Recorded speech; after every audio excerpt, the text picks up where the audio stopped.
Well, Donald Trump has moved forward with the most aggressive trade war in United States history, passing tariffs against Canada, Mexico, the entire European Union, and of course, China. It's a bold move from the US president who sent stock markets crashing this week as investors try to make sense of Trump's new trade war with the world. But something very unusual is happening to the United States. The US is quickly isolating itself on the international stage, cutting off relationships with even its closest allies, and as I'll prove in today's video, shifting a tremendous amount of power to the other side of the world, where China is patiently waiting. A new poll from YouGov shows that favorability towards the US has fallen across Western Europe following the re-election of President Trump. But while Europeans struggle to make sense of Trump's reversal on Ukraine and shift towards a settlement with Russia, there is one country who has sent a clear signal to Washington, D.C. that they are prepared for any war the United States wants to embark upon. Just check out this tweet from the Chinese embassy, who wrote, "If war is what the US wants, be it a tariff war, a trade war, or any other type of war, we're ready to fight till the end." This tweet garnered over 16.4 million views on Twitter and is significant for many reasons. The first being Chinese government officials almost never speak this boldly or directly. It is Chinese culture to be more subtle and indirect. But this tweet shows just how confident the Chinese feel about their ability to survive Trump's new trade war. Just listen to the insights of David Li, the director of Beijing's Tsinghua University, who shares exactly what the Chinese government is thinking. I strongly believe this time around, tariff is no longer a big issue. I would even, if you give me an order of 3 top issues in China or challenges in China, I don't even put top 3, even among the top 3, the tariff from President Trump. In fact, the whole economy was preparing for 40% or even 60% of tariff hike from President Trump. Now he's only imposing 10%. It's smaller than the year of 2018. So this time around, the Chinese economy is fully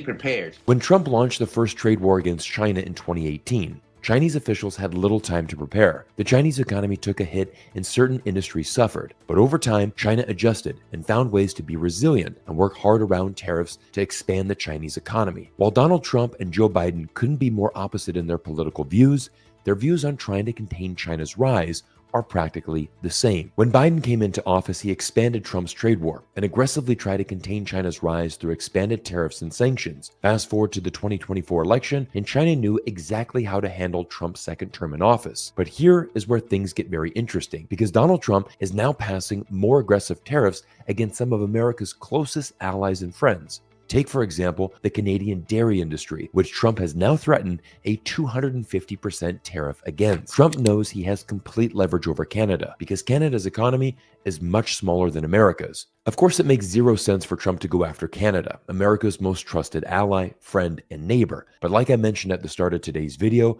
Donald Trump is alienating the United States on the global stage. And this is where Trump's tariff war is going to experience a massive problem. On the campaign trail, Trump promised American voters he was going to target China with significant tariffs to bring manufacturing jobs back to America. But the simple reality is the US economy and your average American depends on imports from China for their normal daily life. The best case study on this is Walmart, America's largest retail store. Estimates say that Chinese suppliers make up 70 to 80% of Walmart's merchandise, leaving less than 20% for American-made products. While Trump may talk a big game and preach to his core followers that tariffs against China will bring back manufacturing jobs to America, many people are starting to wake up to the reality of this plan not working at all. To prove my point, just listen to this incredible argument between a CNBC anchor and U.S. Secretary of Commerce Howard Lutnick, who argues about Trump's plan to bring manufacturing back from China to America. T-shirts, this is the golden sneakers, age, towels. and you're talking about it today. Are we going to make all those things in the United States? None of them are made here. TVs, electronics. We harmed American workers in exchange for what? Donald Trump understands it. He's going to bring it back.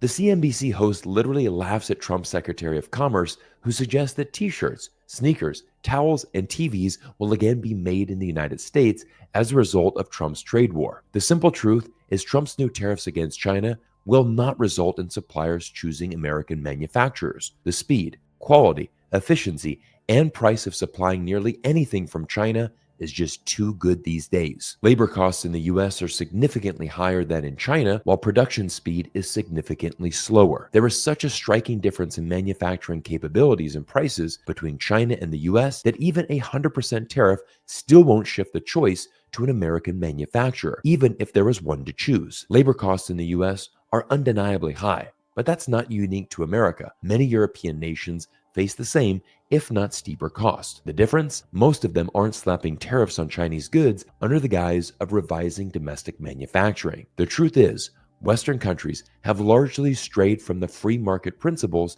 that once made them economic powerhouses. There's no denying the strength of US business, its innovation, entrepreneurial drive, and global influence, but when it comes to the efficiency, precision, infrastructure, and sheer work ethic needed to manufacture at scale, China is pulling ahead. It's doing so by continuously reforming, embracing competition, and rewarding hard work. Tariffs may be a political bargaining chip, and talks of reclaiming stolen jobs are most likely just rhetoric, because anyone in the business of sourcing products knows the reality. These 10, 20, or even 45% tariffs won't stop companies from buying from China.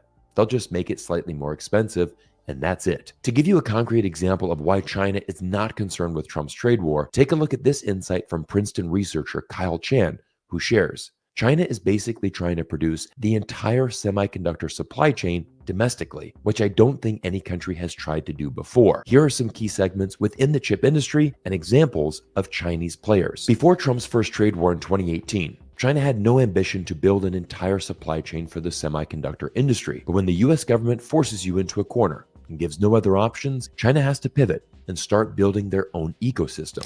We've actually seen this play out before with the US government banning NASA from working directly with Chinese astronauts. China wanted to build a robust space program and were forced to do the unthinkable, build an entirely new space station from scratch, which they successfully completed in November 2022. Now China is trying to change the future of the semiconductor industry, and let's be clear, if China can pull this off, it would be one of the most impressive accomplishments in modern history. As of now, no single country or region can produce advanced microchips entirely by themselves due to the highly specialized and globalized nature of the semiconductor supply chain. Technology is needed from the United States, Germany, the Netherlands, Japan, Korea, Taiwan, and China to produce the world's most advanced microchips. The semiconductor industry is a triumph of global collaboration and shows what can happen when the world works together. But Trump is shifting away from the global economy and instead embracing protectionist policies that will stop global collaboration and innovation. But Donald Trump is in for a rude awakening, as Americans are starting to express frustration with his foreign policy. Earlier this week, it was reported that Trump's approval rating has crashed,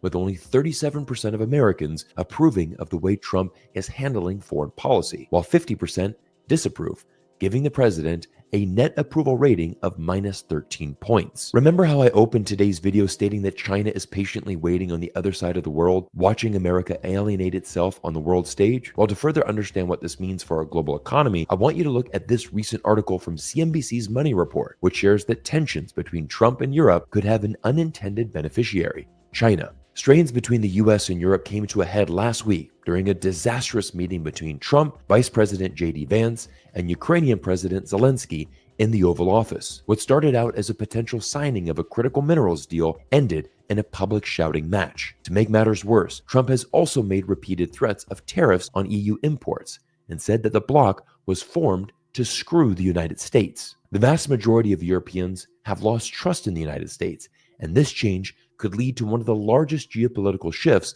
the world has ever seen. Europe has historically aligned with US trade policies designed to protect Western tech innovations and its economic interests. But now that Trump is taking on the European Union and threatening to leave NATO and impose sanctions against the EU, the Europeans have begun exploring the idea of finally thinking independently and no longer being a slave to the American system. Take Dutch chip equipment maker ASML, for example, whose sales of advanced semiconductor manufacturing equipment has been restricted by the Dutch government following US export controls. Most of Europe's clamping down on China was at the request of the US government. That is, of course, what happens when Europe is dependent on the US for defense. But if the Europeans are no longer seen as an ally and reliable trade partner in Donald Trump's eyes, the Europeans will finally experience something they haven't felt in over half a century: freedom from being the slaves of US foreign policy. One example of a change in trade policy could be the European Union's current tariffs on Chinese vehicles. As Europe analyzes the future of its auto industry, it might have no choice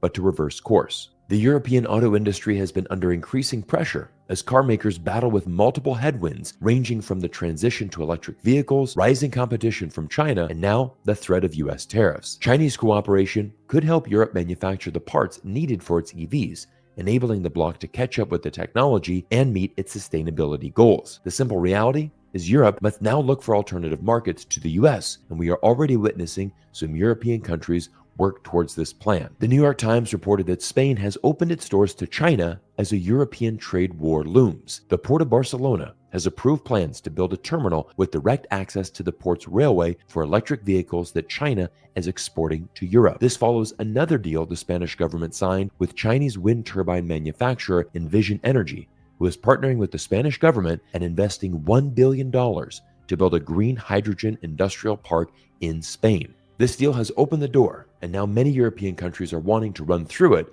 and move closer to China. To help accommodate this demand, the European Parliament has officially lifted restrictions on lawmakers meeting with Chinese officials, allowing more countries the freedom to negotiate new trade deals with China. Honestly, 2 months ago, no one could have predicted the incredible geopolitical shifts we've seen in the first 60 days of Trump 2.0. But this is why we study geopolitics, because decisions from the White House have the ability to change entire markets and shift certain industries.